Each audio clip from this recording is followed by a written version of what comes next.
Khalil Roundtree has finally pulled back the curtain on why the UFC's much-hyped glove redesign quietly disappeared, and the reason has nothing to do with fighter performance, comfort, or knockouts. It all came down to something far less glamorous: the logo wouldn't stick. When the UFC introduced a new set of gloves in April 2024, the announcement was met with a mix of optimism and skepticism. The promotion promised a fresh design that would reduce hand injuries, increase flexibility, and potentially cut down on the dreaded eye poke, a recurring hazard in MMA. But fighters and fans were quick to question whether the new gear would actually deliver on those promises, or if it might cause unintended problems inside the octagon. For months, the chatter refused to die down. Were the gloves uncomfortable? Did they somehow affect the striking game, making knockouts more elusive?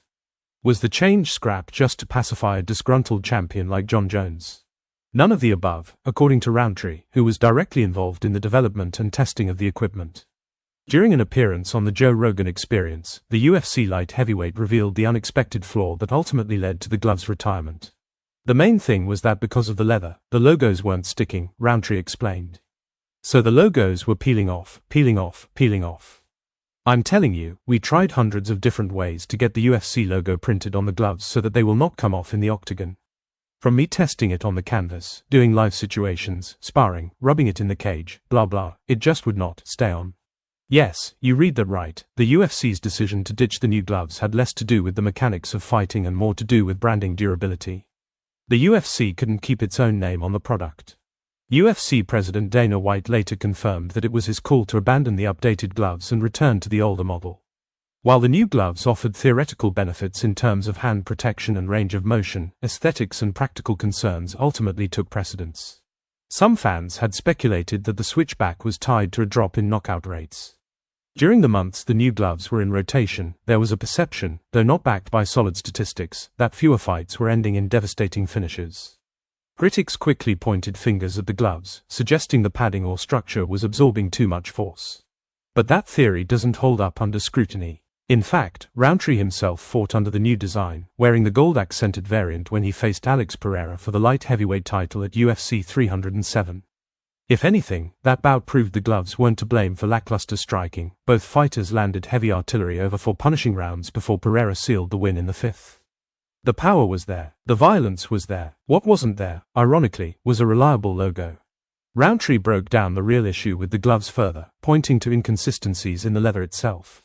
Because with everything in the world, but especially in the industry of leather and suede and all that stuff, if I had a pair of leather shoes from 1970 it's going to be different than the leather that's made today, he said. You get what I mean? It's a different type of leather. It's just not the same. It was a little softer, but it's treated differently while it's being processed or whatever that whole process looks like. It's just there's some type of chemical or something that's just different. Essentially, the issue wasn't in the glove design itself, but in the manufacturing materials, and more specifically, how those materials interacted with the UFC's branding requirements.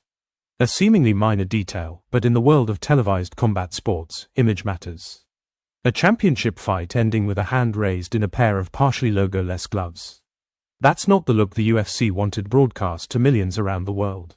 Beyond the cosmetic embarrassment, there was also a real safety concern lurking beneath the surface. The peeling logos posed a physical hazard. It has nothing to do with the knockouts, Rountree emphasized.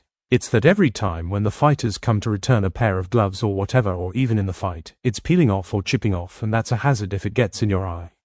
It's more about the safety of the fighters, not like, we need more knockouts, change the gloves.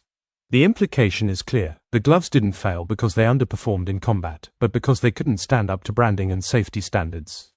Peeling vinyl or cracked decals might seem like a small issue, but in an environment where athletes risk blindness from stray fingers, even a floating fleck of material becomes a risk not worth taking. It's more that the logo wasn't adhering, Rountree added, and it doesn't look professional to have these guys fighting a championship fight and then here's this guy raising his hand and there's no UFC logo on the glove. It all gets worn off. In other words, this wasn't a matter of fighter preference or media backlash, it was a logistical failure. The gloves didn't do anything wrong from a functional standpoint, but their inability to maintain a consistent, polished appearance under duress doomed them. This behind-the-scenes revelation gives new perspective to how small production decisions, like adhesive formulas or leather treatment, can ripple out and affect the biggest stage in combat sports.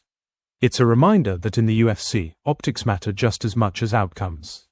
And when something as seemingly trivial as a logo starts interfering with both, even the best designed gloves can be left on the mat.